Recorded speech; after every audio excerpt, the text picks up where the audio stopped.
Section 6 of The Art of Controversy. The Art of Controversy by Arthur Schopenhauer.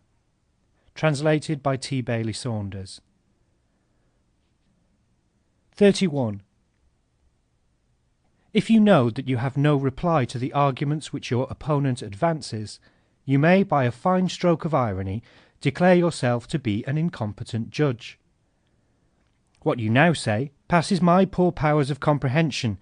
It may be all very true, but I can't understand it, and I refrain from any expression of opinion on it. In this way you insinuate to the bystanders, with whom you are in good repute, that what your opponent says is nonsense. Thus, when Kant's Critique appeared, or rather when it began to make a noise in the world, many professors of the old eclectic school declared that they failed to understand it, in the belief that their failure settled the business. But when the adherents of the new school proved to them that they were quite right, and had really failed to understand it, they were in a very bad humour. This is a trick which may be used only when you are quite sure that the audience thinks much better of you than of your opponent. A professor, for instance, may try it on a student. Strictly, it is a case of the preceding trick. It is a particularly malicious assertion of one's own authority, instead of giving reasons. The counter-trick is to say, I beg your pardon, but with your penetrating intellect it must be very easy for you to understand anything, and it can only be my poor statement of the matter that is at fault. And then go on to rub it into him until he understands it nolens volens, and sees for himself that it was really his own fault alone. In this way you parry his attack. With the greatest politeness he wanted to insinuate that you were talking nonsense, and you, with equal courtesy, prove to him that he is a fool. 32. If you are confronted with an assertion, there is a short way of getting rid of it, or at any rate of throwing suspicion on it, by putting it in some odious category, even though the connection is only apparent, or else of a loose character. You can say, for instance, that is Manichaeism, or it is Arianism, or Pelagianism, or Idealism, or Spinozism, or Pantheism, or Brownianism, or Naturalism, or Atheism, or Rationalism, Spiritualism, Mysticism, and so on. In making an objection of this kind, you take it for granted, 1. That the assertion in question is identical with, or at least contained in, the category cited, that is to say, you cry out, "Oh, I have heard that before," and 2. That the system referred to has been entirely refuted, and does not contain a word of truth. 33. That's all very well in theory, but it won't do in practice. In this sophism you admit the premises but deny the conclusion, in contradiction with a well-known rule of logic. The assertion is based upon an impossibility. What is right in theory must work in practice, and if it does not, there is a mistake in the theory. Something has been overlooked and not allowed for. And consequently, what is wrong in practice is wrong in theory too. 34. When you state a question or an argument, and your opponent gives you no direct answer or reply, but evades it by a counter-question, or an indirect answer, or some assertion which has no bearing on the matter, and generally tries to turn the subject, it is a sure sign that you have touched a weak spot, sometimes without knowing it.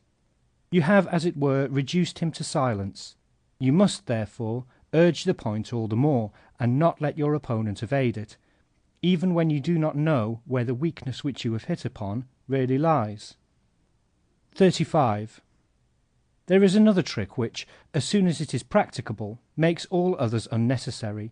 Instead of working on your opponent's intellect by argument, work on his will by motive, and he, and also the audience if they have similar interests, will at once be won over to your opinion, even though you got it out of a lunatic asylum. For, as a general rule, half an ounce of will is more effective than 100 weight of insight and intelligence.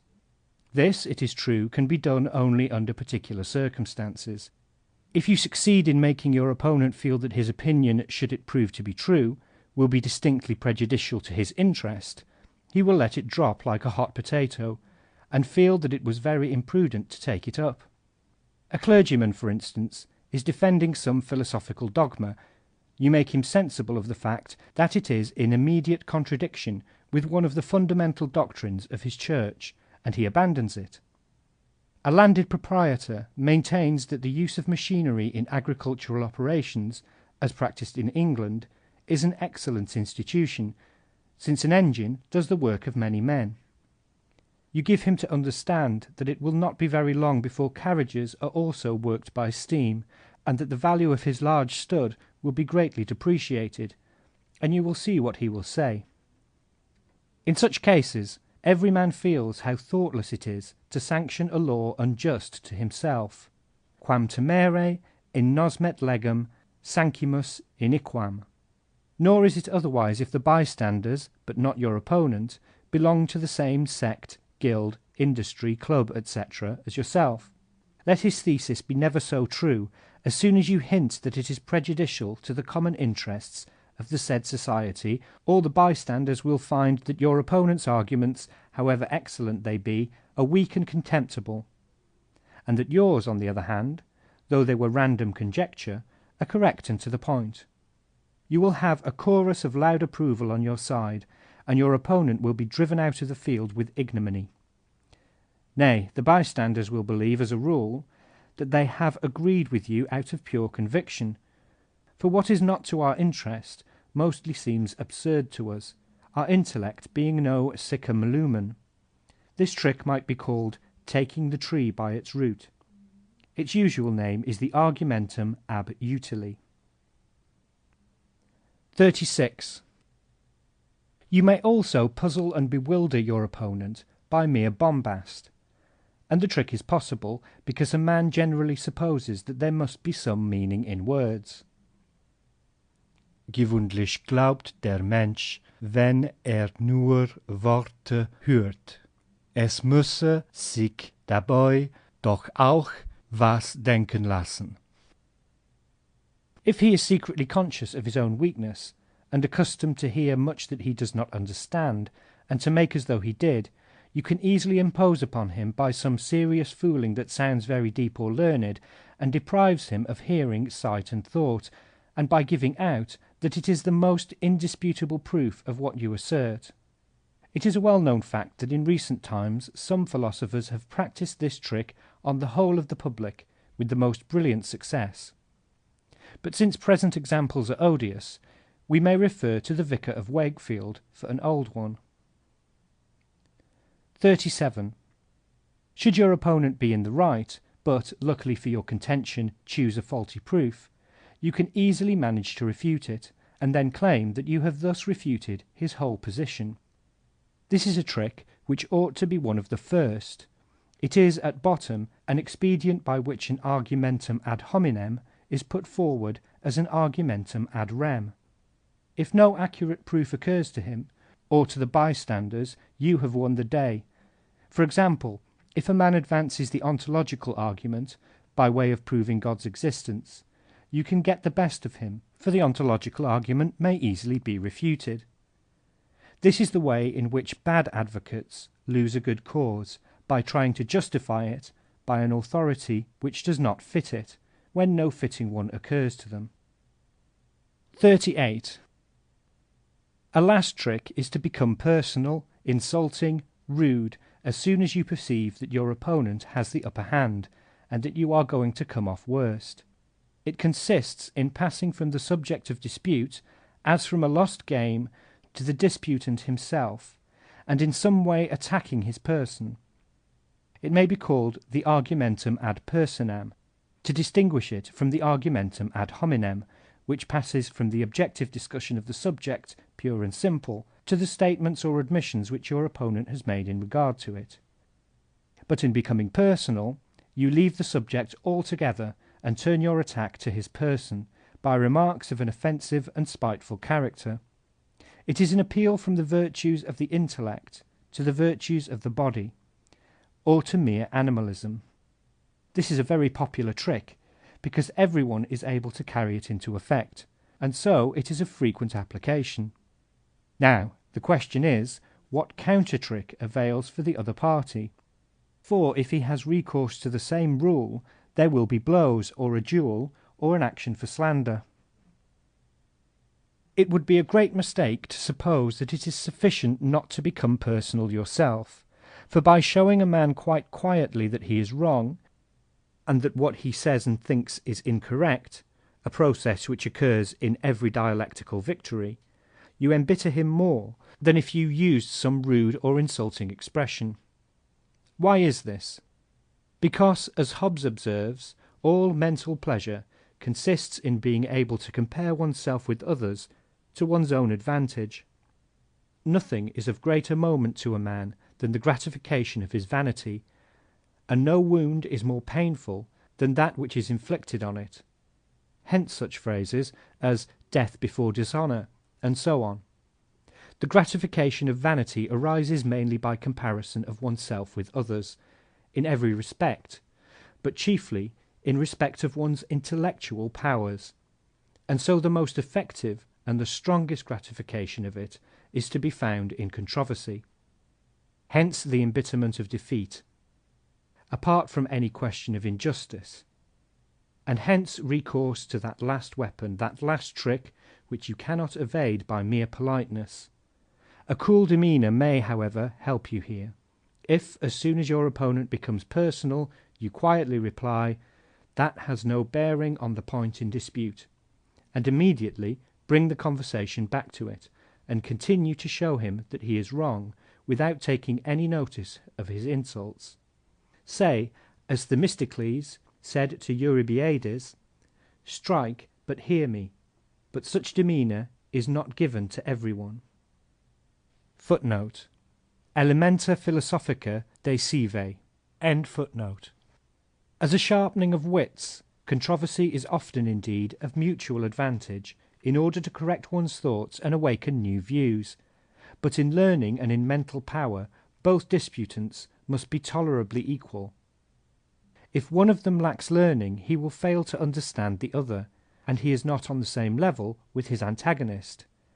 If he lacks mental power, he will be embittered, and led into dishonest tricks, and end by being rude.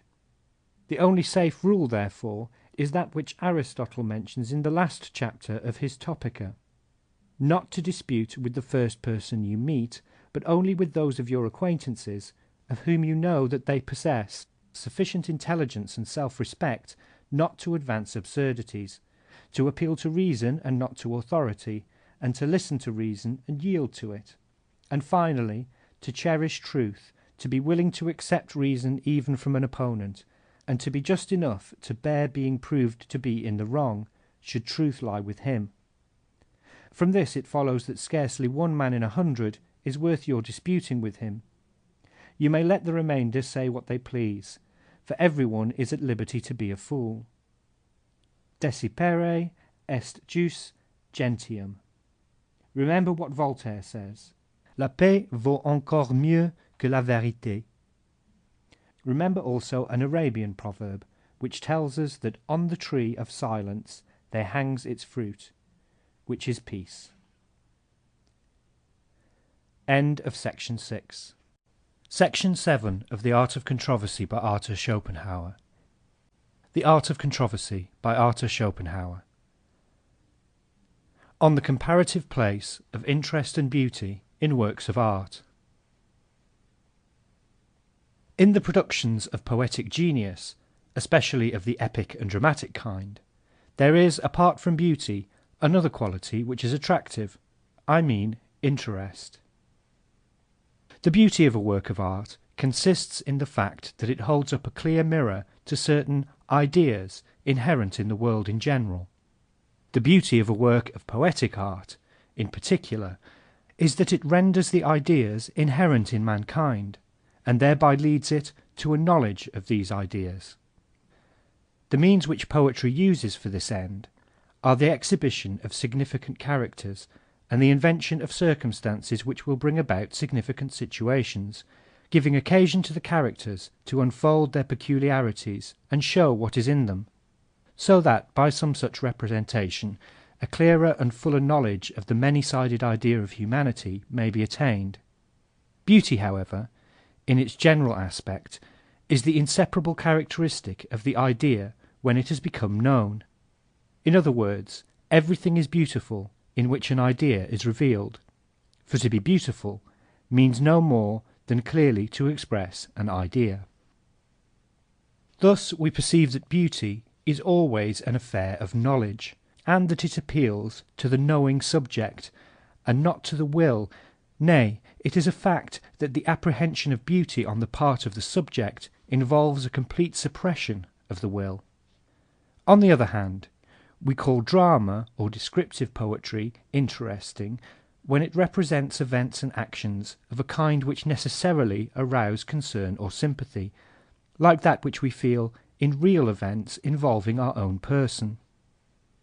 The fate of the person represented in them is felt in just the same fashion as our own. We await the development of events with anxiety, we eagerly follow their course. Our hearts quicken when the hero is threatened, our pulse falters as the danger reaches its acme, and throbs again when he is suddenly rescued.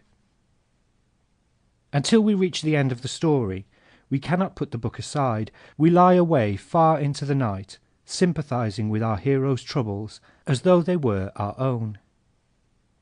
Nay, instead of finding pleasure and recreation in such representations, we should feel all the pain which real life often inflicts upon us, or at least the kind which pursues us in our uneasy dreams, if in the act of reading or looking at the stage we had not the firm ground of reality always beneath our feet.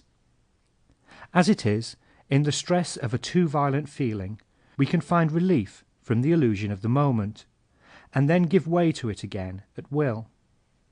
Moreover, we can gain this relief without any such violent transition as occurs in a dream, when we rid ourselves of its terrors only by the act of waking. It is obvious that what is affected by poetry of this character is our will, and not merely our intellectual powers pure and simple. The word interest means therefore that which arouses the concern of the individual will, quod nostra interest. And here it is that beauty is clearly distinguished from interest. The one is an affair of the intellect, and that, too, of the purest and simplest kind. The other works upon the will. Beauty, then, consists in an apprehension of ideas, and knowledge of this character is beyond the range of the principle that nothing happens without a cause. Interest, on the other hand, has its origin nowhere but in the course of events, that is to say, in the complexities which are possible only through the action of this principle in its different forms. We have now obtained a clear conception of the essential difference between the beauty and the interest of a work of art. We have recognized that beauty is the true end of every art, and therefore also of the poetic art. It now remains to raise the question whether the interest of a work of art is a second end, or a means to the exhibition of its beauty, or whether the interest of it is produced by its beauty as an essential concomitant, and comes of itself as soon as it is beautiful, or whether interest is at any rate compatible with the main end of art, or finally, whether it is a hindrance to it. In the first place, it is to be observed that the interest of a work of art is confined to works of poetic art. It does not exist in the case of fine art, or of music or architecture. Nay, with these forms of art it is not even conceivable, unless indeed the interest be of an entirely personal character, and confined to one or two spectators, as, for example, when a picture is a portrait of someone whom we love or hate, the building my house or my prison, the music my wedding dance, or the tune to which I marched to the war. Interest of this kind is clearly quite foreign to the essence and purpose of art. It disturbs our judgment in so far as it makes the purely artistic attitude impossible.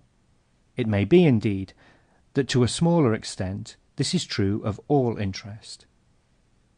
Now, since the interest of a work of art lies in the fact that we have the same kind of sympathy with a poetic representation as with reality, it is obvious that the representation must deceive us for the moment, and this it can do only by its truth. But truth is an element in perfect art. A picture, a poem, should be as true as nature itself, but at the same time it should lay stress on whatever forms the unique character of its subject, by drawing out all its essential manifestations, and by rejecting everything that is unessential and accidental. The picture or the poem will thus emphasize its idea, and give us that ideal truth which is superior to nature. Truth, then, forms the point that is common to both interest and beauty in a work of art, as it is truth which produces the illusion. The fact that the truth of which I speak is ideal truth might indeed be detrimental to the illusion, since it is just here that we have the general difference between poetry and reality, art and nature. But since it is possible for reality to coincide with the ideal, it is not actually necessary that this difference should destroy the illusion. In the case of fine arts, there is, in the range of the means which art adopts, a certain limit, and beyond it illusion is impossible. Sculpture, that is to say, gives us mere colourless form. Its figures are without eyes and without movement, and painting provides us with no more than a single view, enclosed within strict limits, which separate the picture from the adjacent reality. Here, then, there is no room for illusion, and consequently none for that interest or sympathy which resembles the interest we have in reality. The will is at once excluded, and the object alone is presented to us in a manner that frees it from any personal concern.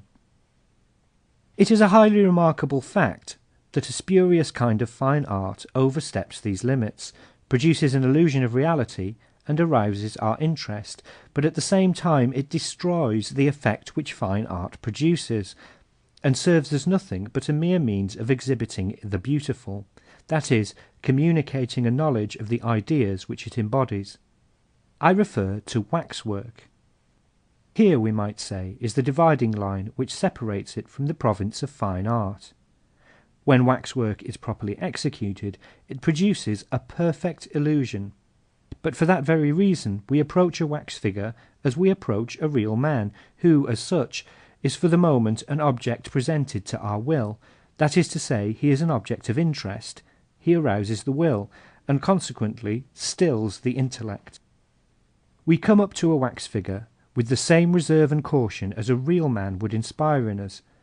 Our will is excited, it waits to see whether he is going to be friendly to us, or the reverse, fly from us or attack us. In a word, it expects some action of him. But as the figure, nevertheless, shows no sign of life, it produces the impression which is so very disagreeable, namely of a corpse. This is a case where the interest is of the most complete kind, and yet where there is no work of art at all. In other words, interest is not in itself a real end of art. The same truth is illustrated by the fact that even in poetry it is only the dramatic and descriptive kind to which interest attaches.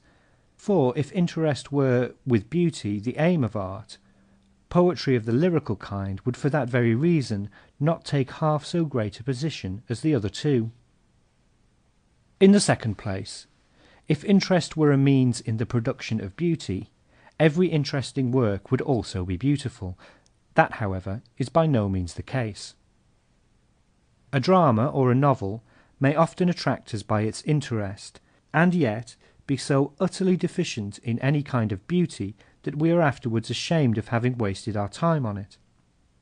This applies to many a drama which gives no true picture of the real life of man, which contains characters very superficially drawn, or so distorted as to be actually monstrosities, such as are not to be found in nature. But the course of events and the play of the action are so intricate, and we feel so much for the hero in the situation in which he is placed, that we are not content until we see the knot untangled and the hero rescued.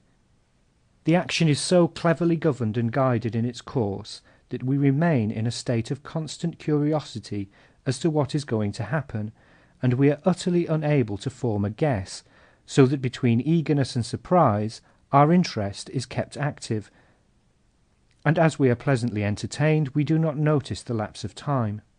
Most of Kotzebue's plays are of this character, for the mob is the right thing. It looks for amusement, something to pass the time, not for intellectual perception. Beauty is an affair of such perception, hence sensibility to beauty varies as much as the intellectual faculties themselves. For the inner truth of a representation and its correspondence with the real nature of humanity, the mob has no sense at all. What is flat and superficial it can grasp, but the depths of human nature are opened to it in vain. It is also to be observed that dramatic representations which depend for their value on their interest lose by repetition, because they are no longer able to arouse curiosity as to their course, since it is already known. To see them often makes them stale and tedious. On the other hand, works of which the value lies in their beauty gain by repetition, as they are then more and more understood. Most novels are on the same footing as dramatic representations of this character. They are creatures of the same sort of imagination as we see in the storyteller of Venice and Naples, who lays a hat on the ground and waits until an audience is assembled. Then he spins a tale which so captivates his hearers that when he gets to the catastrophe he makes a round of the crowd, hat in hand for contributions, without the least fear that his hearers will slip away. Similar storytellers ply their trade in this country, though in a less direct fashion. They do it through the agency of publishers and circulating libraries. Thus they can avoid going about in rags, like their colleagues elsewhere. They can offer the children of their imagination to the public under the title of novels, short stories, romantic poems, fairy tales, and so on. And the public, in a dressing gown by the fireside, sits down more at its ease, but also with a greater amount of patience, to the enjoyment of the interest which they provide. How very little aesthetic value there generally is in productions of this sort is well known, and yet it cannot be denied that many of them are interesting, or else how could they be so popular? We see then, in reply to our second question, that interest does not necessarily involve beauty, and conversely, it is true that beauty does not necessarily involve interest. Significant characters may be represented that open up the depths of human nature, and it may be all expressed in actions and sufferings of an exceptional kind, so that the real nature of humanity and the world may stand forth in the picture in the clearest and most forcible lines. And yet no high degree of interest may be excited in the course of events by the continued progress of the action, or by the complexity and unexpected solution of the plot. The immortal masterpieces of Shakespeare contain little that excites interest. The action does not go forward in one straight line, but falters, as in Hamlet, all through the play. Or else it spreads out in breadth, as in The Merchant of Venice, whereas length is the proper dimension of interest. Or the scenes hang loosely together, as in Henry IV. Thus it is that Shakespeare's dramas produce no appreciable effect on the mob. The dramatic requirements stated by Aristotle, and more particularly the utility of action, have in view the interest of the piece rather than its artistic beauty. It may be said generally that these requirements are drawn up in accordance with the principle of sufficient reason to which I have referred above. We know, however, that the idea, and consequently the beauty, of a work of art exist only for the perceptive intelligence which has freed itself from the domination of that principle. It is just here that we find the distinction between interest and beauty, as it is obvious that interest is part and parcel of the mental attitude which is governed by the principle, whereas beauty is always beyond its range. The best and most striking refutation of the Aristotelian unities is Manzoni's. It may be found in the preface to his dramas. What is true of Shakespeare's dramatic works is also true of Goethe's. Even Egmont makes little effect on the public, because it contains scarcely any complication or development. And if Egmont fails, what are we to say of Tasso or Iphigenia? That the Greek tragedians did not look to interest as a means of working upon the public is clear from the fact that the material of their masterpieces was almost always known to everyone. They selected events which had often been treated dramatically before. This shows us how sensitive was the Greek public to the beautiful, as it did not require the interest of unexpected events and new stories to season its enjoyment. Neither does the quality of interest often attach to masterpieces of descriptive poetry. Father Homer lays the world and humanity before us in its true nature, but he takes no trouble to attract our sympathy by a complexity of circumstance, or to surprise us by unexpected entanglements. His pace is lingering. He stops at every scene. He puts one picture after another tranquilly before us, elaborating it with care. We experience no passionate emotion in reading him. Our demeanour is one of pure perceptive intelligence. He does not arouse our will, but sings it to rest. And it costs us no effort to break off in our reading, for we are not in condition of eager curiosity. This is all still more true of Dante, whose work is not in the proper sense of the word an epic, but a descriptive poem. The same thing may be said of the four immortal romances, Don Quixote, Tristram Shandy, La Nouvelle Heloise, and Wilhelm Meister. To arouse our interest is by no means the chief aim of these works. In Tristram Shandy, the hero, even at the end of the book, is only 8 years of age. On the other hand, we must not venture to assert that the quality of interest is not to be found in the masterpieces of literature.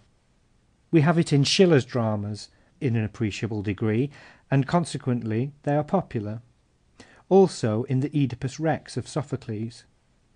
Amongst masterpieces of description we find it in Ariosto's Orlando Furioso. Nay, an example of a high degree of interest, bound up with the beautiful, is afforded in an excellent novel by Walter Scott, The Heart of Midlothian. This is the most interesting work of fiction that I know, where all the effects due to interest, as I have given them generally in the preceding remarks, may be most clearly observed. At the same time, it is a very beautiful romance throughout. It shows the most varied picture of life, drawn with striking truth, and it exhibits highly different characters with great justice and fidelity. Interest, then, is certainly compatible with beauty. That was our third question. Nevertheless, a comparatively small admixture of the element of interest may well be found to be most advantageous as far as beauty is concerned, for beauty is and remains the end of art.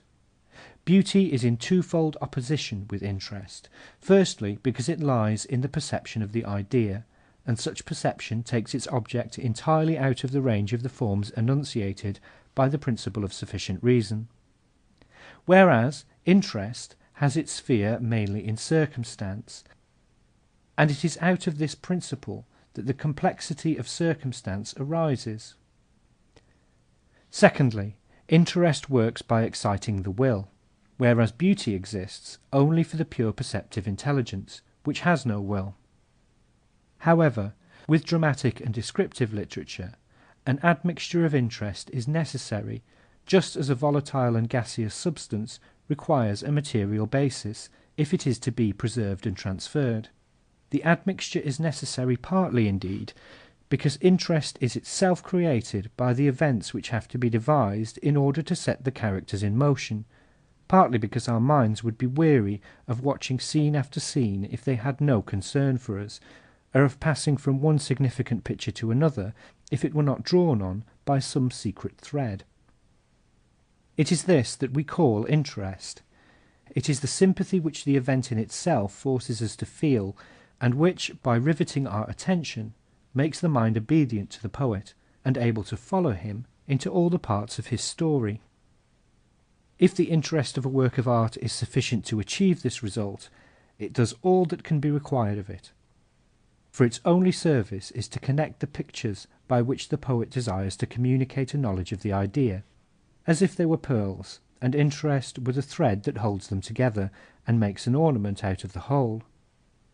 But interest is prejudicial to beauty as soon as it oversteps this limit, and this is the case if we are so led away by the interest of a work that whenever we come to any detailed description in a novel, or any lengthy reflection on the part of a character in a drama, we grow impatient, and want to put spurs to our author, so that we may follow the development of events with greater speed. Epic and dramatic writings, where beauty and interest are both present in a high degree, may be compared to the working of a watch, where interest is the spring which keeps the wheels in motion.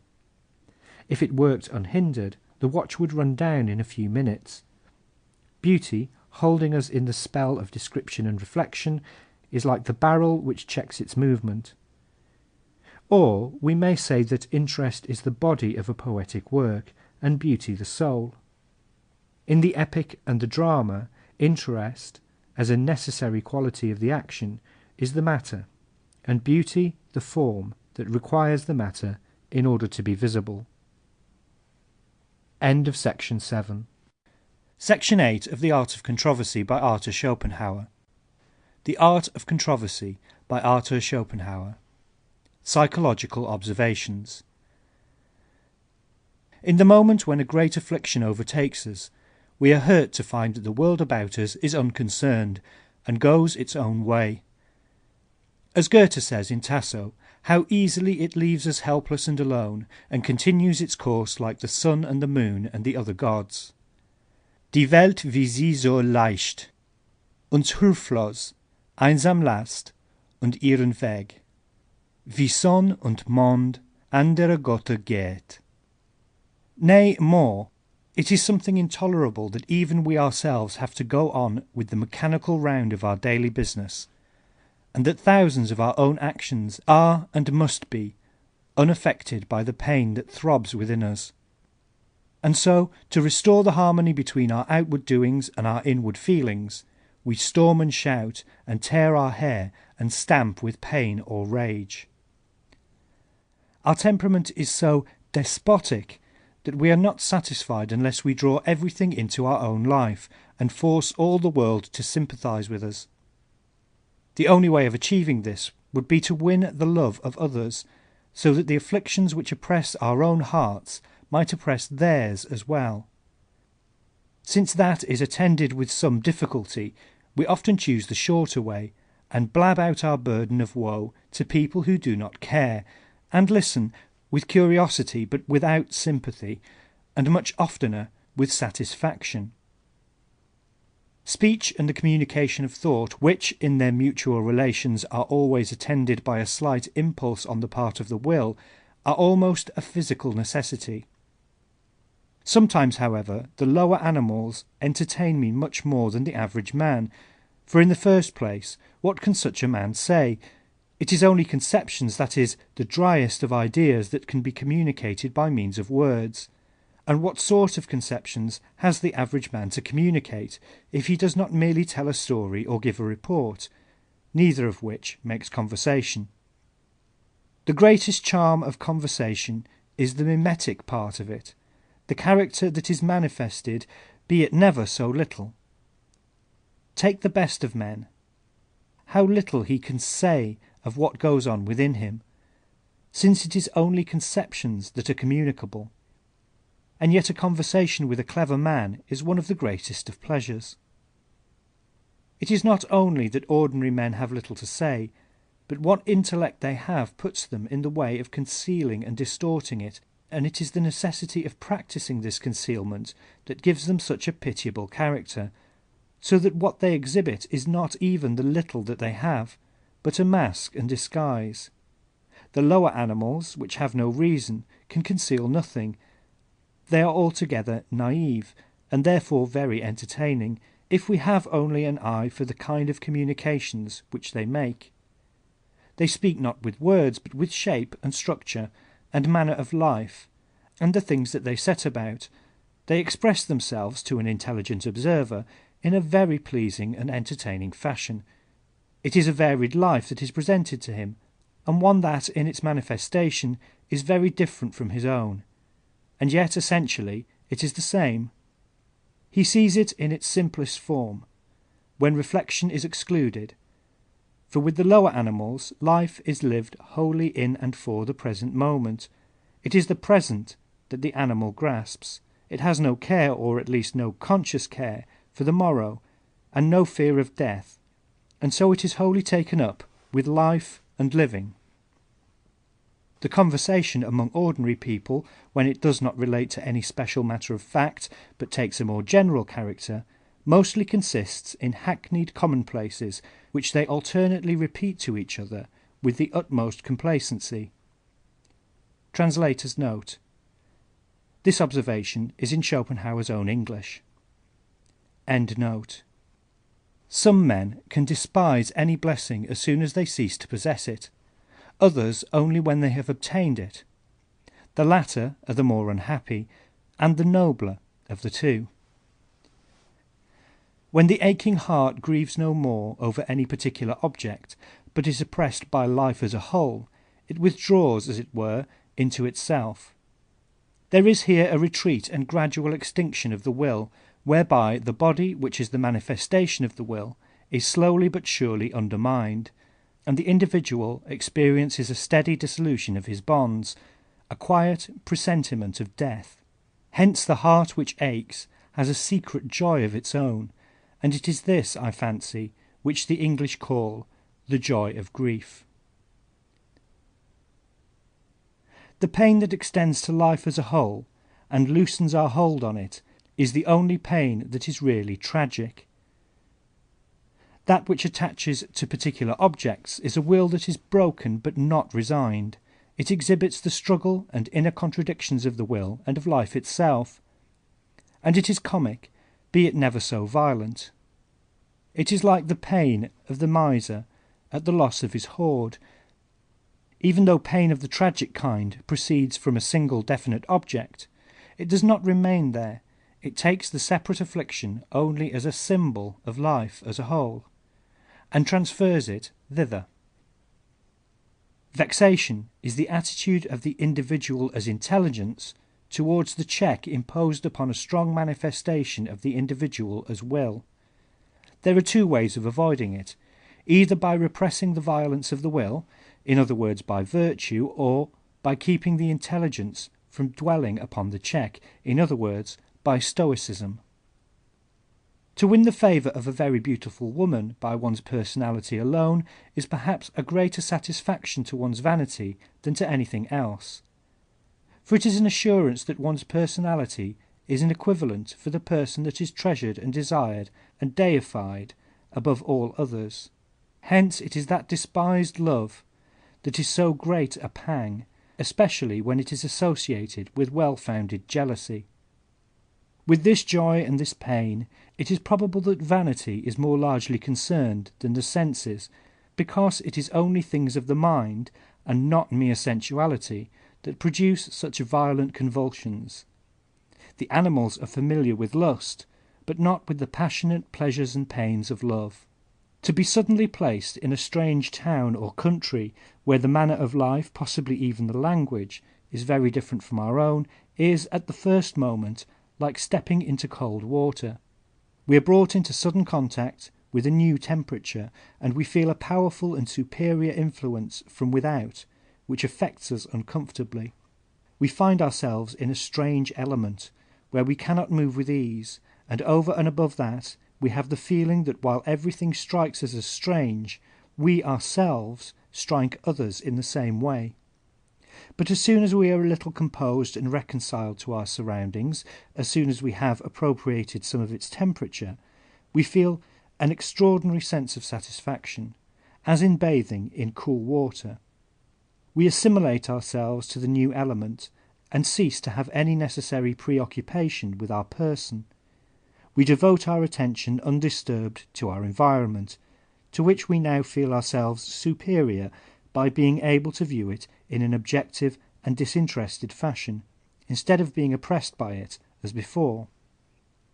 When we are on a journey, and all kinds of remarkable objects press themselves on our attention, the intellectual food which we receive is often so large in amount that we have no time for digestion, and we regret that the impressions which succeed one another so quickly leave no permanent trace. But at bottom It is the same with travelling as with reading. How often do we complain that we cannot remember 1/1000th of what we read? In both cases, however, we may console ourselves with the reflection that the things we see and read make an impression on the mind before they are forgotten, and so contribute to its formation and nurture, while that which we only remember does no more than stuff it and puff it out, filling up its hollows with matter that will always be strange to it, and leaving it, in itself, a blank. It is the very many and varied forms in which human life is presented to us on our travels that makes them entertaining, but we never see more than its outside, such as is everywhere open to public view and accessible to strangers. On the other hand, human life is on its inside, the heart and centre, where it lives and moves and shows its character, and in particular that part of the inner side which could be seen at home amongst our relatives is not seen. We have exchanged it for the outer side. That is why on our travels we see the world like a painted landscape, with a very wide horizon but no foreground, and why in time we get tired of it. One man is more concerned with the impression which he makes upon the rest of mankind, another with the impression which the rest of mankind makes upon him. The disposition of the one is subjective, of the other objective. The one is, in the whole of his existence, more in the nature of an idea which is merely presented, the other more of the being who presents it.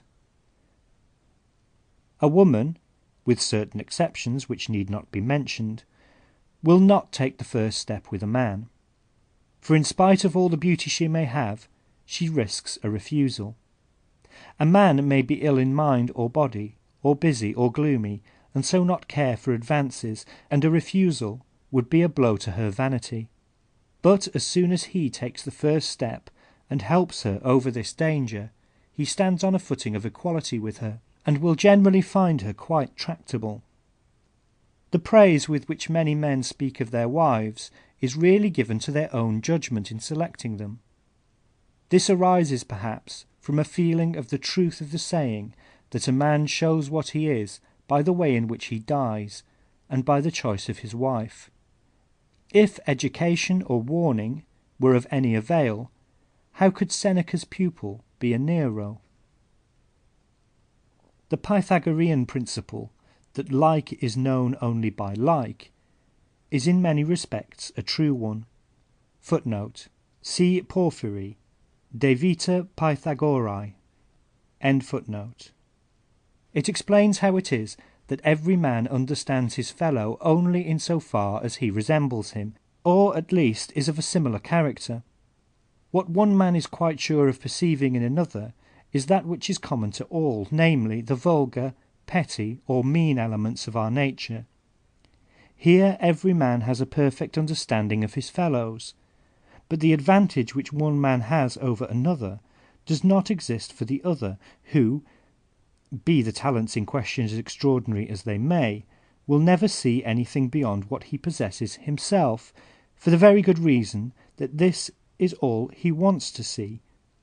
If there is anything on which he is in doubt, it will give him a vague sense of fear mixed with pique, because it passes his comprehension, and therefore is uncongenial to him. This is why it is mind alone that understands mind, why works of genius are wholly understood and valued only by a man of genius, and why it must necessarily be a long time before they indirectly attract attention at the hands of the crowd, for whom they will never, in any true sense, exist. This, too, is why one man will look another in the face with the impudent assurance that he will never see anything but a miserable resemblance of himself, and this is just what he will see, as he cannot grasp anything beyond it. Hence the bold way in which one man will contradict another. Finally, it is for the same reason that great superiority of mind isolates a man, and that those of high gifts keep themselves aloof from the vulgar, and that means everyone. For if they mingle with the crowd, they can communicate only such parts of them as they share with the crowd, and so make themselves common. Nay, even though they possess some well-founded and authoritative reputation amongst the crowd, they are not long in losing it, together with any personal weight it may give them, since all are blind to the qualities on which it is based, but have their eyes open to anything that is vulgar and common to themselves. They soon discover the truth of the Arabian proverb, "Joke with a slave, and he'll show you his heels." It also follows that a man of high gifts, in his intercourse with others, must always reflect that the best part of him is out of sight in the clouds, so that if he desires to know accurately how much he can be to anyone else, he has only to consider how much the man in question is to him. This, as a rule, is precious little, and therefore he is uncongenial to the other as the other to him. Goethe says somewhere that man is not without a vein of veneration. To satisfy this impulse to venerate, even in those who have no sense for what is really worthy, substitutes are provided in the shape of princes and princely families, nobles, titles, orders, and money bags. Vague longing and boredom are close akin. When a man is dead, we envy him no more, and we only half envy him when he is old. Misanthropy and love of solitude are convertible ideas. In chess, the object of the game, namely to checkmate one's opponent, is of arbitrary adoption. Of the possible means of attaining it, there is a great number, and according as we make a prudent use of them, we arrive at our goal. We enter on the game of our own choice. Nor is it otherwise with human life, only that here the entrance is not of our choosing, but is forced upon us, and the object, which is to live and exist, seems indeed at times as though it were of arbitrary adoption, and that we could, if necessary, relinquish it. Nevertheless, it is, in the strict sense of the word, a natural object, that is to say, we cannot relinquish it without giving up existence itself.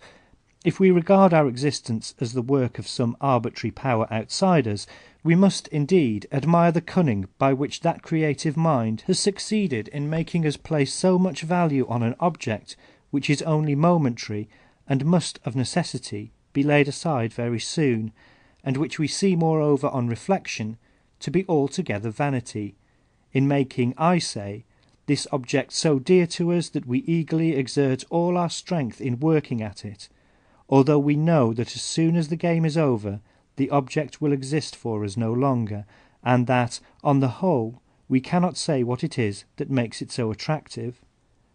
Nay, it seems to be an object as arbitrarily adopted as that of checkmating our opponent's king, and nevertheless we are always intent on the means of attaining it, and think and brood over nothing else.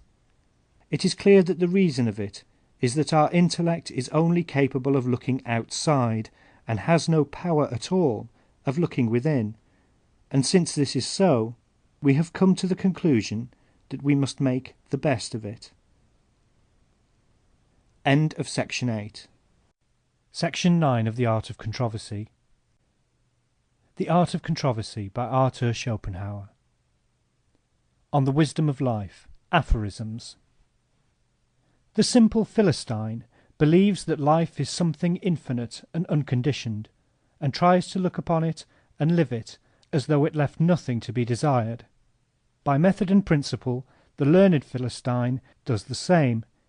He believes that his methods and his principles are unconditionally perfect and objectively valid, so that as soon as he has found them, he has nothing to do but apply them to circumstances, and then approve or condemn. But happiness and truth are not to be seized in this fashion. It is phantoms of them alone that are sent to us here, to stir us to action. The average man pursues the shadow of happiness with unwearied labour, and the thinker the shadow of truth, and both, though phantoms are all they have, possess in them as much as they can grasp.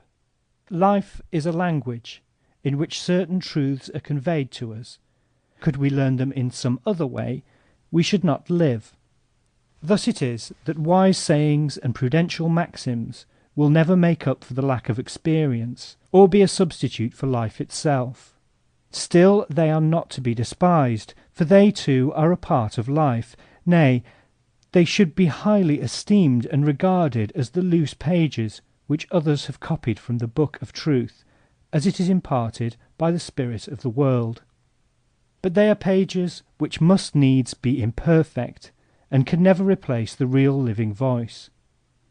Still less can this be so, when we reflect that life, or the book of truth, speaks differently to us all. Like the apostles, who preached at Pentecost, and instructed the multitude, appearing to each man to speak in his own tongue. Recognize the truth in yourself, recognize yourself in the truth, and in the same moment you will find to your astonishment that the home which you have long been looking for in vain, which has filled your most ardent dreams, is there in its entirety, with every detail of it true, in the very place where you stand. It is there that your heaven touches your earth. What makes us almost inevitably ridiculous is our serious way of treating the passing moment, as though it necessarily had all the importance which it seems to have. It is only a few great minds that are above this weakness, and, instead of being laughed at, have come to laugh themselves. The bright and good moments of our life ought to teach us how to act aright when we are melancholy and dull and stupid, by preserving the memory of their results, and the melancholy, dull, and stupid moments should teach us to be modest when we are bright. For we generally value ourselves according to our best and brightest moments, and those in which we are weak and dull and miserable we regard as no proper part of us. To remember them will teach us to be modest, humble, and tolerant. Mark my words once for all, my dear friend, and be clever. Men are entirely self-centered and incapable of looking at things objectively. If you had a dog and wanted to make him fond of you, and fancied that of your 100 rare and excellent characteristics the mongrel would be sure to perceive one, and that would be sufficient to make him devoted to you body and soul, if, I say, you fancied that, you would be a fool. Pat him, give him something to eat, and for the rest, be what you please. He will not in the least care, but will be your faithful and devoted dog. Now, believe me, it is just the same with men, exactly the same. As Goethe says, man or dog, it is a miserable wretch. Denn ein erbärmlicher Schuft, so wie der Mensch ist der Hund. If you ask why these contemptible fellows are so lucky, it is just because in themselves and for themselves and to themselves they are nothing at all. The value which they possess is merely comparative. They exist only for others. They are never more than means. They are never an end and object in themselves. They are mere bait, set to catch others. Footnote.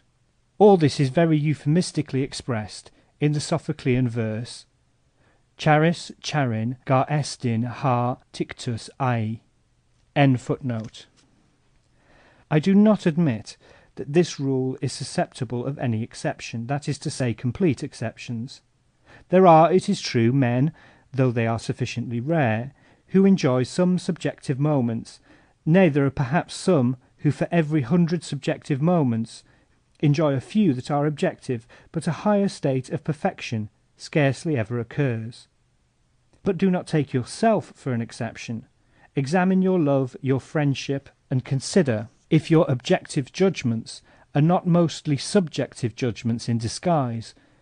Consider if you duly recognize the good qualities of a man who is not fond of you. Then be tolerant. Confound it, it is your duty. As you are so self-centered, recognize your own weakness. You know that you cannot like a man who does not show himself friendly to you. You know that he cannot do so for any length of time unless he likes you, and that he cannot like you unless you show that you are friendly to him. Then do it. Your false friendliness will gradually become a true one. Your own weakness and subjectivity must have some illusion. This is really an a priori justification of politeness, but I could give a still deeper reason for it. Consider that chance, which, with error its brother, and folly its aunt, and malice its grandmother, rules in this world, which every year and every day by blows great and small embitters the life of every son of earth, and yours too. Consider, I say, that it is to this wicked power that you owe your prosperity and independence, for it gave you what it refused to many thousands, just to be able to give it to individuals like you.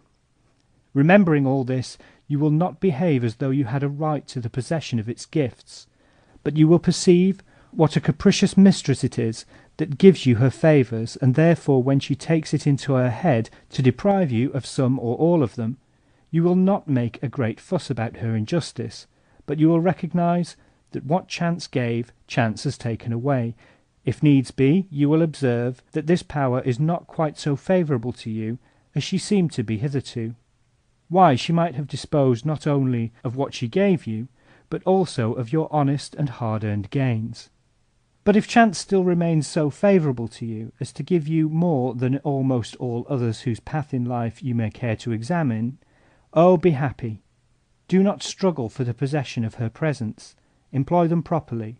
Look upon them as property held from a capricious lord. Use them wisely and well. The Aristotelian principle of keeping the mean in all things is ill-suited to the moral law for which it was intended, but it may easily be the best general rule of worldly wisdom, the best precept for a happy life. For life is so full of uncertainty, there are on all sides so many discomforts, burdens, sufferings, dangers, that a safe and happy voyage can be accomplished only by steering carefully through the rocks. As a rule, the fear of the ills we know drives us into the contrary ills. The pain of solitude, for example, drives us into society, and the first society that comes. The discomforts of society drive us into solitude. We exchange a forbidding demeanour for incautious confidence, and so on. It is ever the mark of folly to avoid one vice by rushing into its contrary. Stulti dum vitant vitia in contraria currunt. Or else we think that we shall find satisfaction in something and spend all our efforts on it, and thereby we omit to provide for the satisfaction of 100 other wishes which make themselves felt at their own time. One loss and omission follows another, and there is no end to the misery. Maiden agam and nil admirari are therefore excellent rules of worldly wisdom. We often find that people of great experience are the most frank and cordial in their intercourse with complete strangers, in whom they have no interest whatever. The reason of this is that men of experience know that it is almost impossible for people who stand in any sort of mutual relation to be sincere and open with one another, but that there is always more or less of a strain between them due to the fact that they are looking after their own interests, whether immediate or remote. They regret the fact, but they know that it is so. Hence they leave their own people, rush into the arms of a complete stranger, and in happy confidence open their hearts to him. Thus it is that monks and the like, who have given up the world and are strangers to it, are such good people to turn to for advice.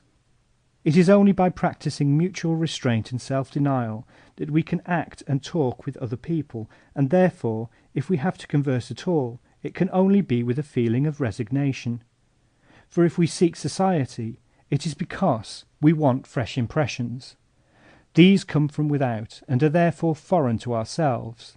If a man fails to perceive this, and when he seeks the society of others is unwilling to practise resignation, and absolutely refuses to deny himself, nay, demands that others who are altogether different from himself shall nevertheless be just what he wants them to be for the moment, according to the degree of education which he has reached, or according to his intellectual powers or his mood, the man, I say, who does this is in contradiction with himself.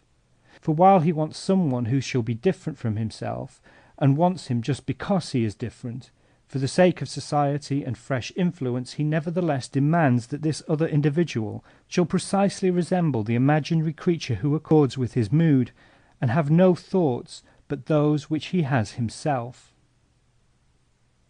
Women are very liable to subjectivity of this kind, but men are not free from it either.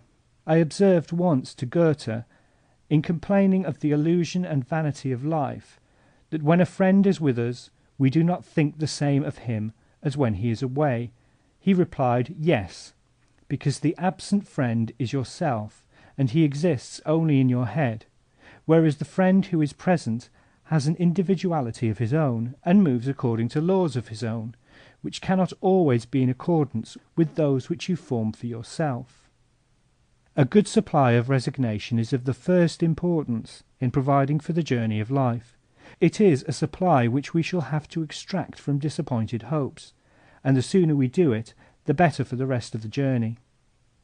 How should a man be content so long as he fails to obtain complete unity in his inmost being? For as long as two voices alternately speak to him, what is right for one must be wrong for the other. Thus he is always complaining. But has any man ever been completely at one with himself? Nay, is not the very thought a contradiction? For that a man shall attain this inner unity is the impossible and inconsistent pretension put forward by almost all philosophers. Footnote: Audacta licet profitiaris, summum bonum esse animi concordian. Seneca. End footnote. For as a man it is natural to him to be at war with himself as long as he lives. While he can be only one thing thoroughly, he has all the disposition to be everything else, and the inalienable possibility of being it. He has made his choice of one thing, and the other possibilities are always open to him and are constantly claiming to be realized, and he has therefore to be continuously keeping them back, and to be overpowering and killing them as long as he wants to be that one thing. For example, if he wants to think only, and not act and do business, the disposition to the latter is not thereby destroyed all at once, but as long as the thinker lives, he has every hour to keep on killing the acting and pushing man that is within him, always battling with himself, as though he were a monster whose head is no sooner struck off than it grows again. In the same way, if he is resolved to be a saint, he must kill himself so far as he is a being that enjoys and is given over to pleasure. For such he remains as long as he lives. It is not once for all that he must kill himself, he must keep doing it all his life. If he has resolved upon pleasure, whatever be the way in which it is to be obtained, his lifelong struggle is with a being that desires to be pure and free and holy. For the disposition remains, and he has to kill it every hour. And so on in everything, with infinite modifications. It is now one side of him and now the other that conquers. He himself is the battlefield. If one side of him is continually conquering, the other is continually struggling, for its life is bound up with his own, and as a man he is the possibility of many contradictions. How is inner unity even possible under such circumstances? It exists neither in the saint nor in the sinner, or rather, the truth is that no man is wholly one or the other. For it is men that they have to be, that is, luckless beings, fighters and gladiators in the arena of life. To be sure, the best thing he can do is to recognize which part of him smarts the most under defeat, and let it always gain the victory. This he will always be able to do by the use of his reason, which is an ever-present fund of ideas. Let him resolve of his own free will to undergo the pain which the defeat of the other part involves. This is character. For the battle of life cannot be waged free from all pain. It cannot come to an end without bloodshed, and in any case a man must suffer pain, for he is the conquered as well as the conqueror. Haec est vivendi conditio. The clever man, when he converses, will think less of what he is saying than of the person with whom he is speaking, for then he is sure to say nothing which he will afterwards regret. He is sure not to lay himself open nor to commit an indiscretion, but his conversation will never be particularly interesting. An intellectual man readily does the opposite, and with him the person with whom he converses is often no more than the mere occasion of a monologue, and it often happens that the other then makes up for his subordinate role by lying in wait for the man of intellect and drawing his secrets out of him. Nothing betrays less knowledge of humanity than to support that, if a man has a great many friends, it is a proof of merit and intrinsic value, as though men gave their friendship according to value and merit, as though they were not rather just like dogs, which love the person that pats them and gives them bits of meat, and never trouble themselves about anything else. The man who understands how to pat his fellows best, though they be the nastiest brutes, that's the man who has many friends. It is the converse that is true. Men of great intellectual worth, or still more men of genius, can only have very few friends, for their clear eye soon discovers all defects, and their sense of rectitude is always being outraged afresh by the extent and horror of them. It is only extreme necessity that compels such men not to betray their feelings, or even to stroke the defects as if they were beautiful additions. Personal love, for we are not speaking of the reverence which is gained by authority, cannot be won by a man of genius unless the gods have endowed him with an indestructible cheerfulness of temper, a glance that makes the world look beautiful, or unless he has succeeded by degrees in taking men exactly as they are, that is to say, in making a fool of the fools, as is right and proper. On the heights we must expect to be solitary. Our constant discontent is for the most part rooted in the impulse of self-preservation. This passes into a kind of selfishness, and makes a duty out of the maxim that we should always fix our minds upon what we lack, so that we may endeavour to procure it. Thus it is that we are always intent on finding out what we want, and on thinking of it. But that maxim allows us to overlook undisturbed the things which we already possess, and so, as soon as we have obtained anything, we give it much less attention than before. We seldom think of what we have, but always of what we lack. This maxim of egoism, which has indeed its advantages in procuring the means to the end in view, itself concurrently destroys the ultimate end, namely, contentment. Like the bear in the fable that throws a stone at the hermit to kill the fly on his nose, we ought to wait until need and privation announce themselves instead of looking for them. Minds that are naturally content do this, while hypochondrists do the reverse. A man's nature is in harmony with itself when he desires to be nothing but what he is, that is to say, when he has attained by experience a knowledge of his strength and of his weakness, instead of playing with false coin, and trying to show a strength which he does not possess. It is a harmony which produces an agreeable and rational character, and for the simple reason that everything which makes the man and gives him his mental and physical qualities is nothing but the manifestation of his will, is in fact what he wills. Therefore it is the greatest of all inconsistencies to wish to be other than we are. People of a strange and curious temperament can be happy only under strange circumstances, such as suit their nature, in the same way as ordinary circumstances suit the ordinary man, and such circumstances can arise only if, in some extraordinary way, they happen to meet with strange people of a character different indeed, but still exactly suited to their own. That is why men of rare or strange qualities are seldom happy.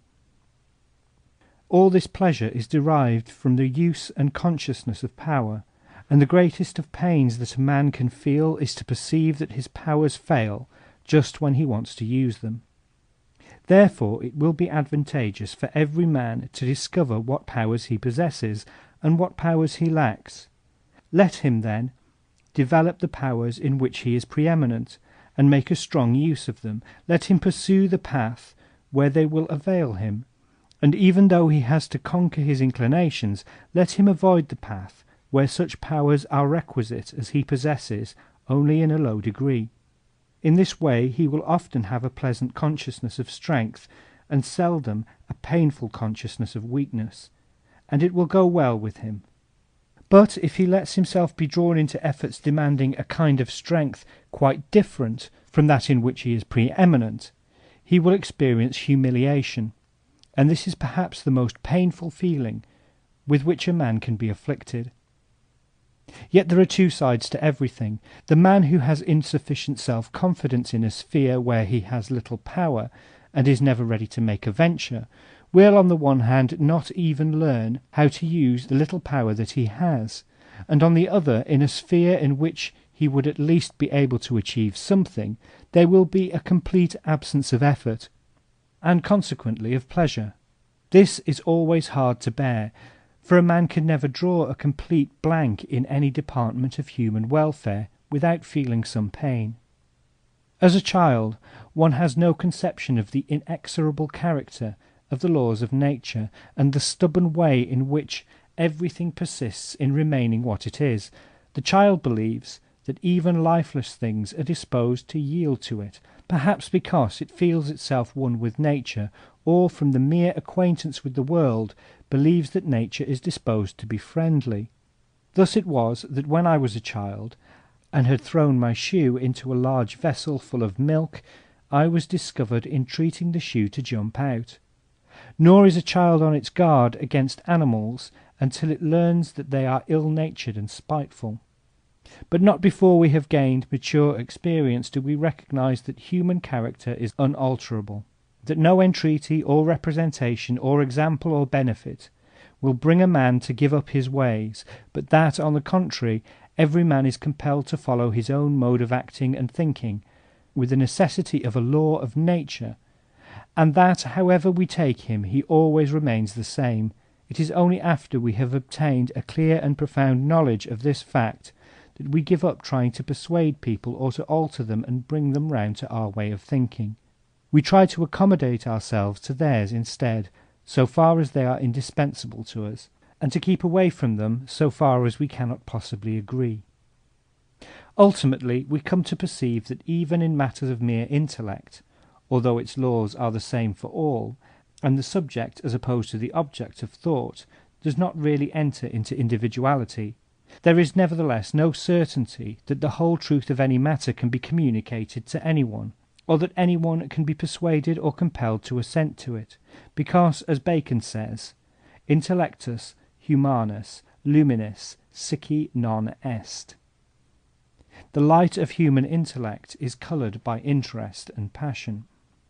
It is just because all happiness is of a negative character that, when we succeed in being perfectly at our ease, we are not properly conscious of it. Everything seems to pass us, softly and gently, and hardly to touch us until the moment is over, and then it is the positive feeling of something lacking that tells us of the happiness which has vanished. It is then that we observe that we have failed to hold it fast, and we suffer the pangs of self-reproach as well as of privation. Every happiness that a man enjoys, and almost every friendship that he cherishes, rest upon illusion.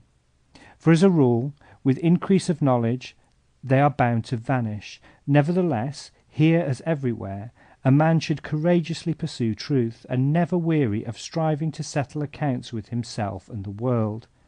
No matter what happens to the right or to the left of him, be it a chimera or fancy that makes him happy, let him take heart and go on, with no fear of the desert which widens to his view.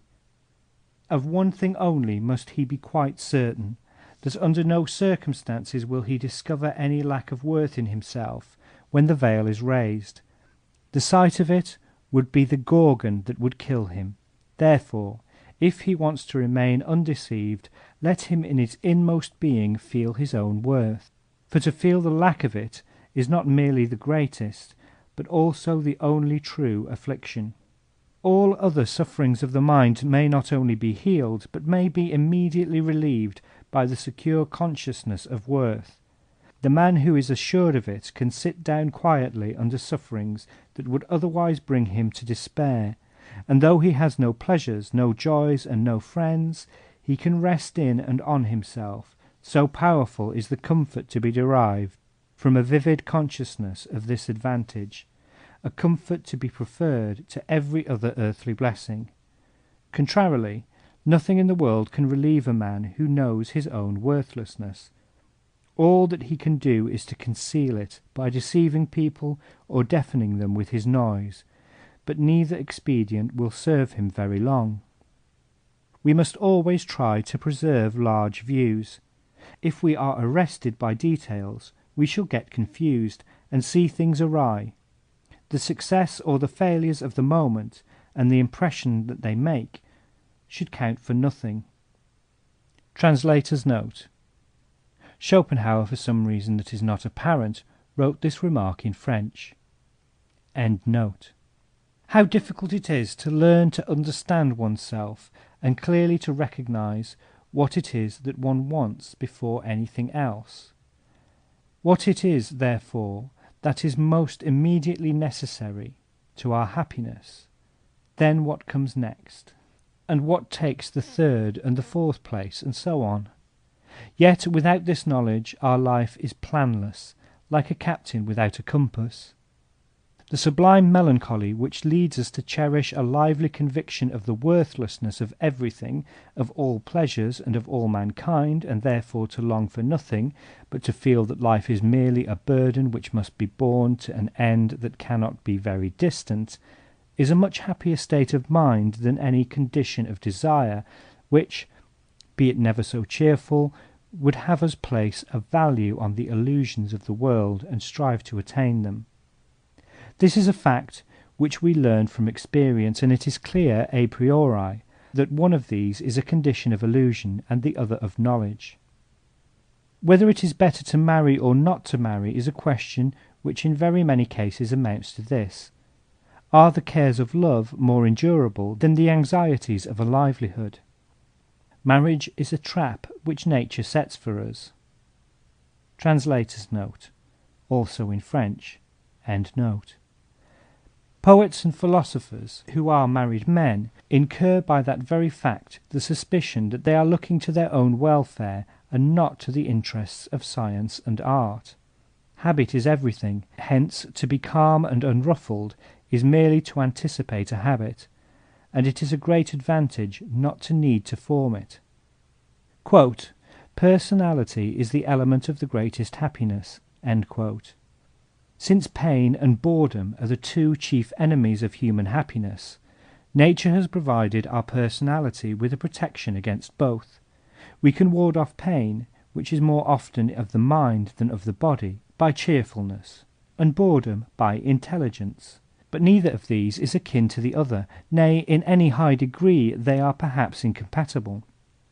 As Aristotle remarks, genius is allied to melancholy, and people of very cheerful disposition are only intelligent on the surface. The better, therefore, anyone is, by nature, armed against one of these evils, the worse, as a rule, is he armed against the other. There is no human life that is free from pain and boredom, and it is a special favor on the part of fate if a man is chiefly exposed to the evil against which nature has armed him the better, if fate, that is, sends a great deal of pain where there is a very cheerful temper in which to bear it, and much leisure where there is much intelligence, but not vice versa. For if a man is intelligent, he feels pain doubly or trebly, and a cheerful but unintellectual temper finds solitude and unoccupied leisure altogether unendurable. In the sphere of thought, absurdity and perversity remain the masters of this world, and their dominion is suspended only for brief periods. Nor is it otherwise in art, for their genuine work, seldom found and still more seldom appreciated, is again and again driven out by dullness, insipidity, and affectation. It is just the same in the sphere of action. Most men, says Bias, are bad. Virtue is a stranger in this world, and boundless egoism, cunning, and malice are always the order of the day.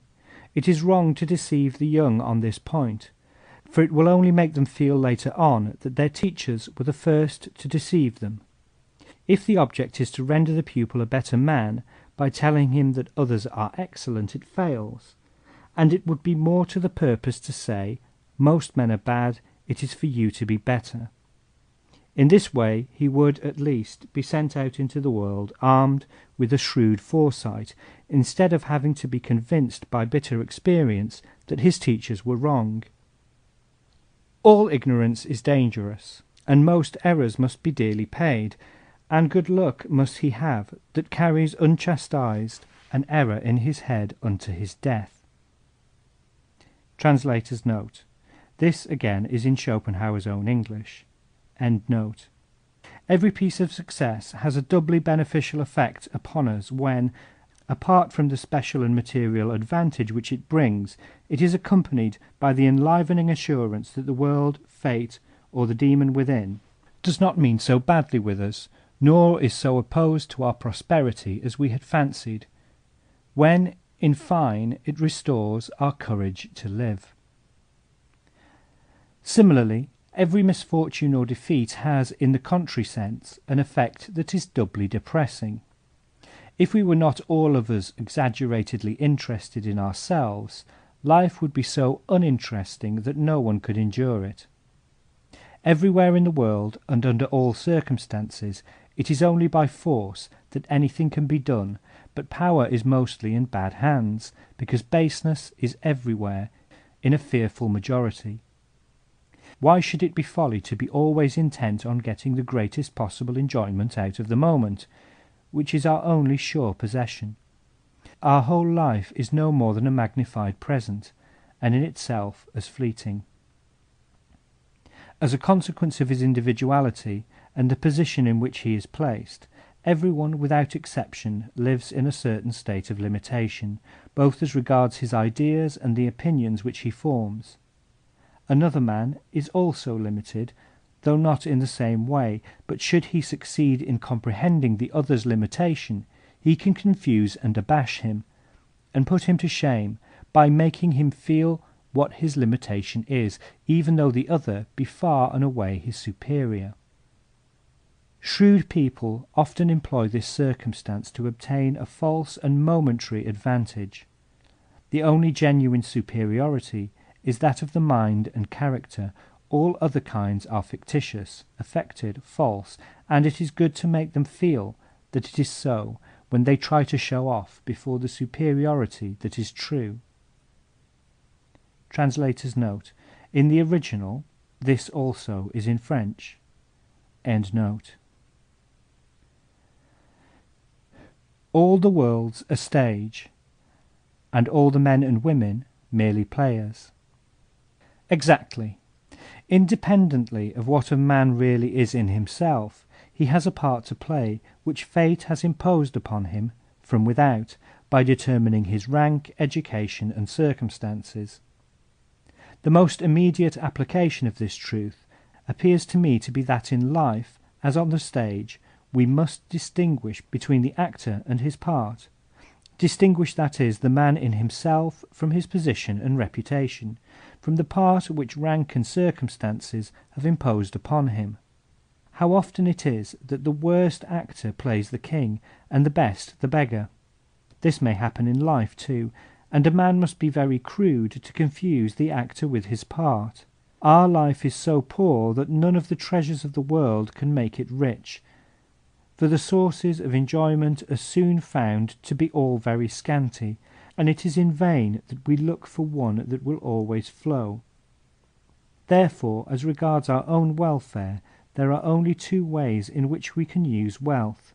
We can either spend it in ostentatious pomp, and feed on the cheap respect which our imaginary glory will bring us from the infatuated crowd, or, by avoiding all expenditure that will do us no good, we can let our wealth grow, so that we may have a bulwark against misfortune and want that shall be stronger and better every day, in view of the fact that life, though it has few delights, is rich in evils. It is just because our real and inmost being is will, that it is only by its exercise that we can attain a vivid consciousness of existence, although this is almost always attended by pain. Hence it is that existence is essentially painful, and that many persons for whose wants full provision is made, arrange their day in accordance with extremely regular, monotonous, and definite habits. By this means they avoid all the pain which the movement of the will produces, but on the other hand their whole existence becomes a series of scenes and pictures that mean nothing. They are hardly aware that they exist. Nevertheless, it is the best way of settling accounts with life, so long as there is sufficient chance to prevent an excessive feeling of boredom. It is much better still if the Muses give a man something worthy of occupation, so that the pictures which fill his consciousness have some meaning, and yet not a meaning that can be brought into any relation with his will. A man is wise only on condition of living in a world of fools. End of Section 9. Section 10 of The Art of Controversy by Arthur Schopenhauer. The Art of Controversy by Arthur Schopenhauer. Section 10. Genius and Virtue. When I think, it is the spirit of the world which is striving to express its thought. It is nature which is trying to know and fathom itself. It is not the thoughts of some other mind which I am endeavouring to trace, but it is I who transform that which exists into something which is known and thought, and would otherwise neither come into being nor continue in it. In the realm of physics, it was held for thousands of years to be a fact, beyond question, that water was a simple and consequently an original element. In the same way, in the realm of metaphysics, it was held for a still longer period that the ego was a simple and consequently an indestructible entity. I have shown, however, that it is composed of two heterogeneous parts, namely the will, which is metaphysical in its character, a thing in itself, and the knowing subject, which is physical and a mere phenomenon. Let me illustrate what I mean. Take any large, massive, heavy building. This hard, ponderous body that fills so much space exists, I tell you, only in the soft pulp of the brain. There alone in the human brain has it any being. Unless you understand this, you can go no further. True, it is the world itself that is a miracle, the world of material bodies.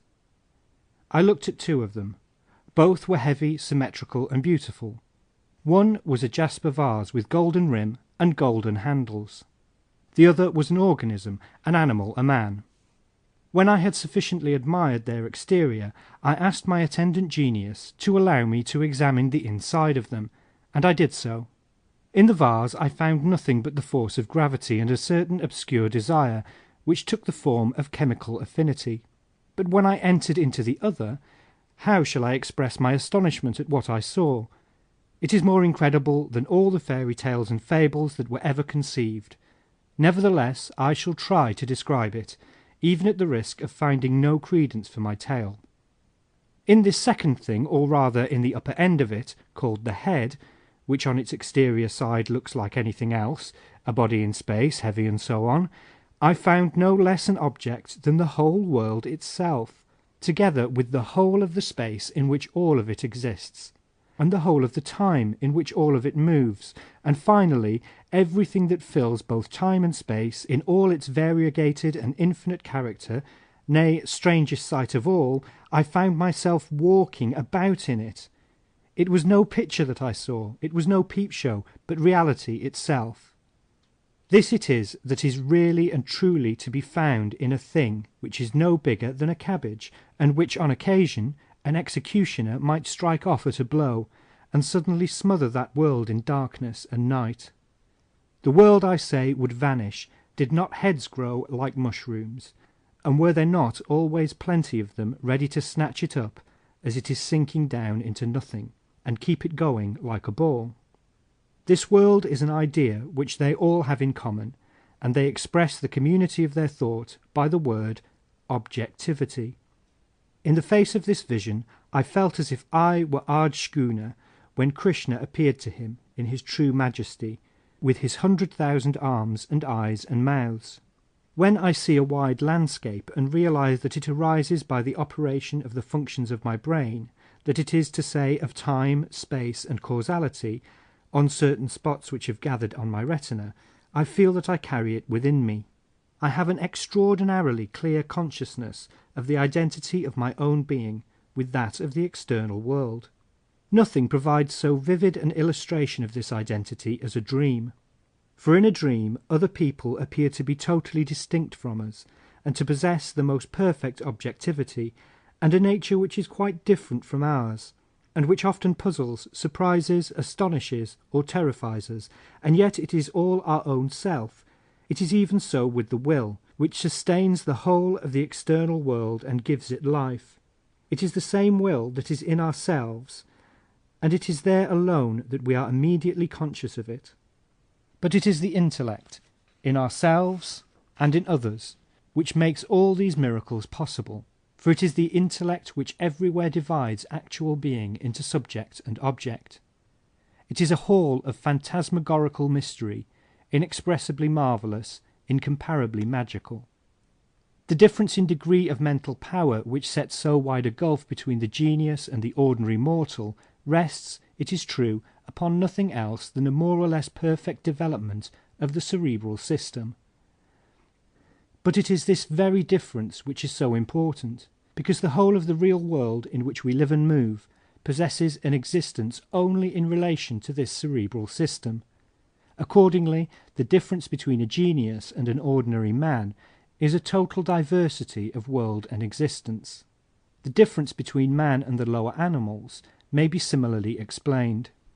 When Momus was said to ask for a window in the breast, it was an allegorical joke, and we cannot even imagine such a contrivance to be a possibility, but it would be quite possible to imagine that the skull and its integuments were transparent, and then, good heavens, what differences should we see in the size, the form, the quality, the movement of the brain? What degrees of value? A great mind would inspire as much respect at first sight as 3 stars on a man's breast, and what a miserable figure would be cut by many a one who wore them.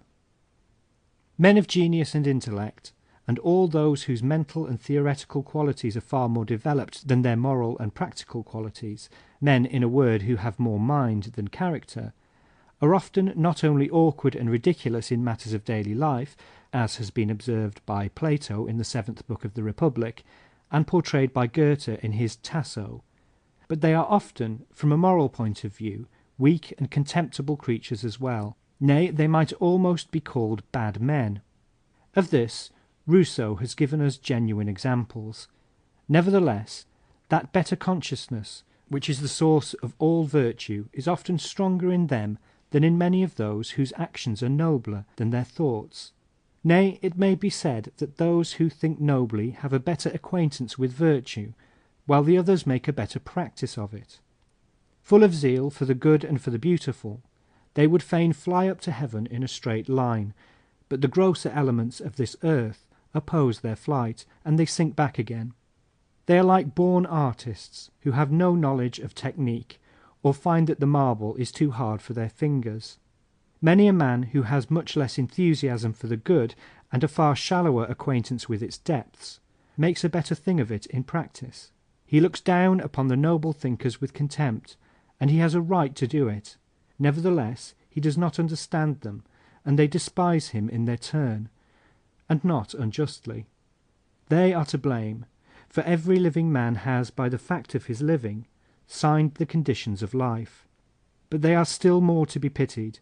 They achieve their redemption not on the way of virtue, but on a path of their own, and they are saved not by works, but by faith. Men of no genius whatever cannot bear solitude. They take no pleasure in the contemplation of nature and the world. This arises from the fact that they never lose sight of their own will, and therefore they see nothing of the objects of the world, but the bearing of such objects upon their will and person. With objects which have no such bearing, there sounds within them a constant note, "It is nothing to me," which is the fundamental bass in all their music. Thus all things seem to them to wear a bleak, gloomy, strange, hostile aspect. It is only for their will that they seem to have any perceptive faculties at all, and it is in fact only a moral and not a theoretical tendency, only a moral and not an intellectual value that their life possesses. The lower animals bend their heads to the ground, because all that they want to see is what touches their welfare, and they can never come to contemplate things from a really objective point of view. It is very seldom that unintellectual men make a true use of their erect position, and then it is only when they are moved by some intellectual influence outside them. The man of intellect or genius, on the other hand, has more of the character of the eternal subject that knows than of the finite subject that wills. His knowledge is not quite engrossed and captivated by his will, but passes beyond it. He is the son, not of the bondwoman, but of the free. It is not only a moral, but also a theoretical tendency that is evidenced in his life. Nay, it might perhaps be said that to a certain extent he is beyond morality. Of great villainy he is totally incapable, and his conscience is less oppressed by ordinary sin than the conscience of the ordinary man, because life, as it were, is a game, and he sees through it.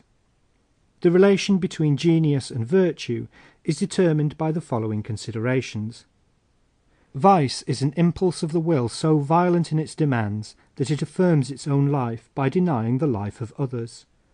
The only kind of knowledge that is useful to the will is the knowledge that a given effect is produced by a certain cause.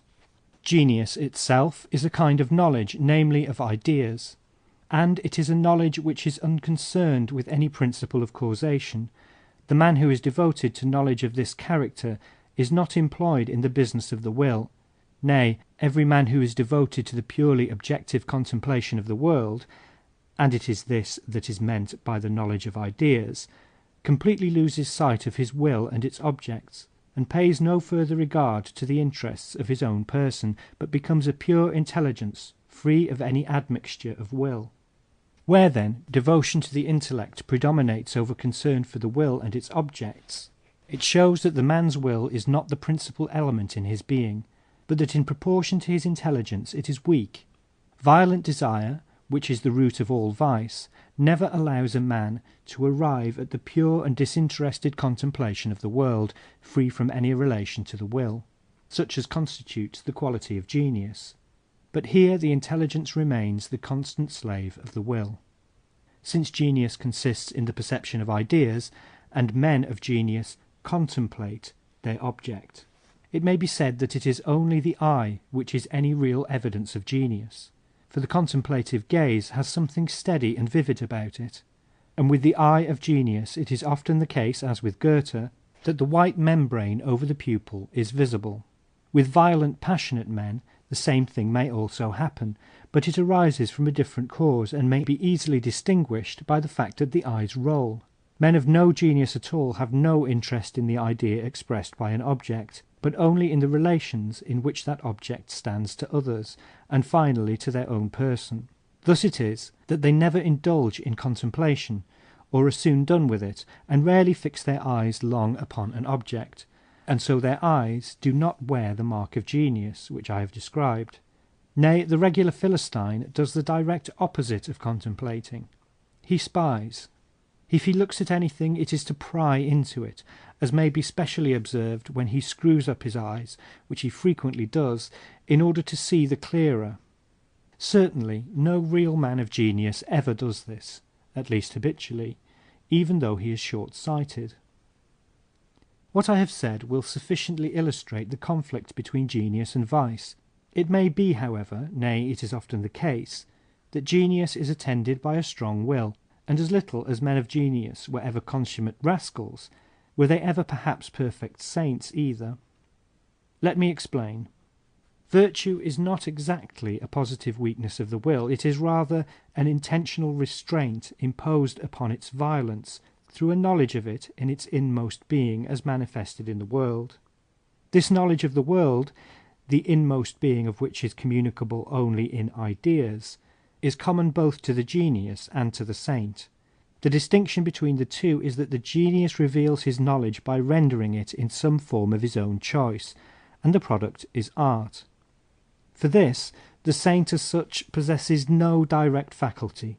He makes an immediate application of his knowledge to his own will, which is thus led into a denial of the world. With the saint, knowledge is only a means to an end, whereas the genius remains at the stage of knowledge, and has his pleasure in it, and reveals it by rendering what he knows in his art. In the hierarchy of physical organization, strength of will is attended by a corresponding growth in the intelligent faculties. A high degree of knowledge, such as exists in the genius, presupposes a powerful will, though at the same time a will that is subordinate to the intellect. In other words, both the intellect and the will are strong, but the intellect is the stronger of the two. unless, as happens in the case of the saint, the intellect is at once applied to the will, or, as in the case of the artist, it finds its pleasure in a reproduction of itself, the will remains untamed. Any strength that it may lose due to the predominance of pure objective intelligence, which is concerned with the contemplation of ideas and is not, as in the case of the common or the bad man, wholly occupied with the objects of the will. In the interval, when the genius is no longer engaged in the contemplation of ideas, and his intelligence is again applied to the will and its objects, the will is reawakened in all its strength. Thus it is that men of genius often have very violent desires, and are addicted to sensual pleasure and to anger.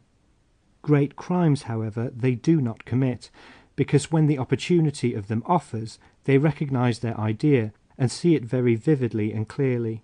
Their intelligence is thus directed to the idea, and so gains the predominance over the will, and turns its course, as with the saint, and the crime is uncommitted.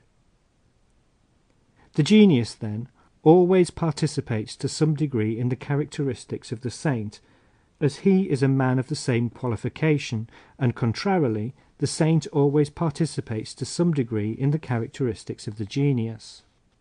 The good-natured character, which is common, is to be distinguished from the saintly by the fact that it consists in a weakness of will, with a somewhat less marked weakness of intellect. A lower degree of the knowledge of the world as revealed in ideas here suffices to check and control a will that is weak in itself. Genius and sanctity are far removed from good nature, which is essentially weak in all its manifestations. Apart from all that I have said, so much at least is clear. What appears under the forms of time, space, and causality, and vanishes again, and in reality is nothing, and reveals its nothingness by death, this vicious and fatal appearance is the will. But what does not appear, and is no phenomenon, but rather the noumenon, what makes appearance possible, what is not subject to the principle of causation, and therefore has no vain or vanishing existence, but abides for ever unchanged in the midst of a world full of suffering, like a ray of light in a storm, free therefore from all pain and fatality, this, I say, is the intelligence. The man who is more intelligence than will is thereby delivered, in respect of the greatest part of him, from nothingness and death, and such a man is in his nature a genius. By the very fact that he lives and works, the man who is endowed with genius makes an entire sacrifice of himself in the interests of everyone. Accordingly, he is free from the obligation to make a particular sacrifice for individuals, and thus he can refuse many demands which others are rightly required to meet. He suffers and achieves more than all the others. The spring which moves the genius to elaborate his works is not fame, for that is too uncertain a quality, and when it is seen at close quarters, of little worth. No amount of fame will make up for the labour of attaining it. Nulla est fama tuum par equiparare laborum.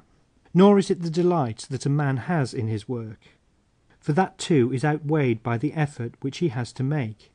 It is rather an instinct sui generis, in virtue of which the genius is driven to express what he sees and feels in some permanent shape, without being conscious of any further motive. It is manifest that in so far as it leads an individual to sacrifice himself for his species, and to live more in the species than in himself, this impulse is possessed of a certain resemblance with such modifications of the sexual impulse as are peculiar to man. The modifications to which I refer are those that confine this impulse to certain individuals of the other sex, whereby the interests of the species are attained. The individuals who are actively affected by this impulse may be said to sacrifice themselves for the species, by their passion for each other, and the disadvantaged conditions thereby imposed upon them. In a word, by the institution of marriage. They may be said to be serving the interests of the species rather than the interests of the individual. The instinct of the genius does in a higher fashion for the idea what passionate love does for the will. In both cases there are peculiar pleasures and peculiar pains reserved for the individuals who in this way serve the interests of their species, and they live in a state of enhanced power. The genius who decides once and for all to live for the interests of the species in the way which he chooses is neither fitted nor called upon to do it in the other. It is a curious fact that the perpetuation of a man's name is effected in both ways. In music, the finest compositions are the most difficult to understand. They are only for the trained intelligence. They consist of long movements, where it is only after a labyrinthine maze that the fundamental note is recovered. It is just so with genius. It is only after a course of struggle and doubt and error and much reflection and vacillation that great minds attain their equilibrium. It is the longest pendulum that makes the greatest swing.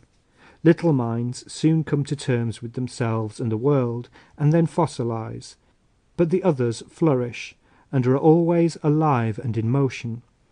The essence of genius is a measure of intellectual power far beyond that which is required to serve the individual's will. But it is a measure of a merely relative character, and it may be reached by lowering the degree of the will, as well as by raising that of the intellect.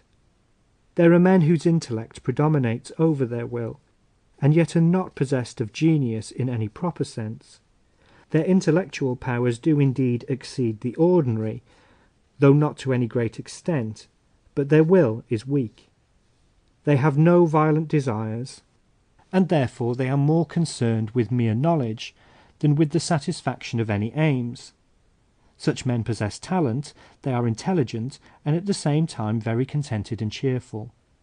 A clear, cheerful, and reasonable mind, such as brings a man happiness, is dependent on the relation established between his intellect and his will, a relation in which the intellect is predominant.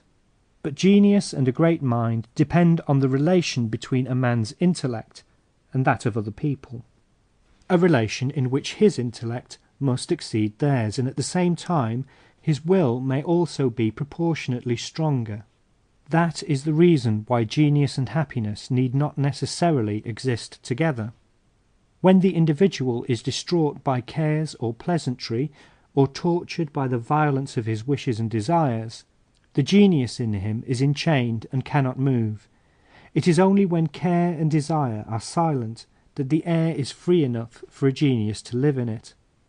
It is then that the bonds of matter are cast aside, and the pure spirit, the pure knowing spirit, remains.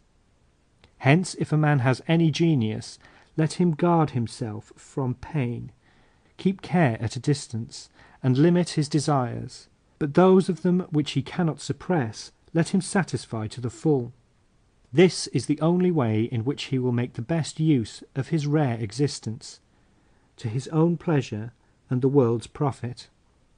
To fight with need and care or desires, the satisfaction of which is refused and forbidden, is good enough work for those who, were they free of, would have to fight with boredom, and so take to bad practices, but not for the man whose time, if well used, will bear fruit for centuries to come.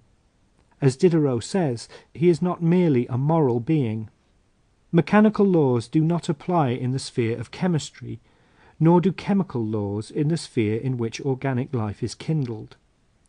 In the same way, the rules which avail for ordinary men will not do for the exceptions, nor will their pleasures either. It is a persistent, uninterrupted activity that constitutes the superior mind. The object to which this activity is directed is a matter of subordinate importance. It has no essential bearing on the superiority in question, but only on the individual who possesses it. All that education can do is to determine the direction which this activity shall take, and that is the reason why a man's nature is so much more important than his education. For education is to natural faculty what a wax nose is to the real one, or what the moon and the planets are to the sun. In virtue of his education, a man says not what he thinks himself, but what others have thought, and he has learned as a matter of training, and what he does is not what he wants, but what he has been accustomed to.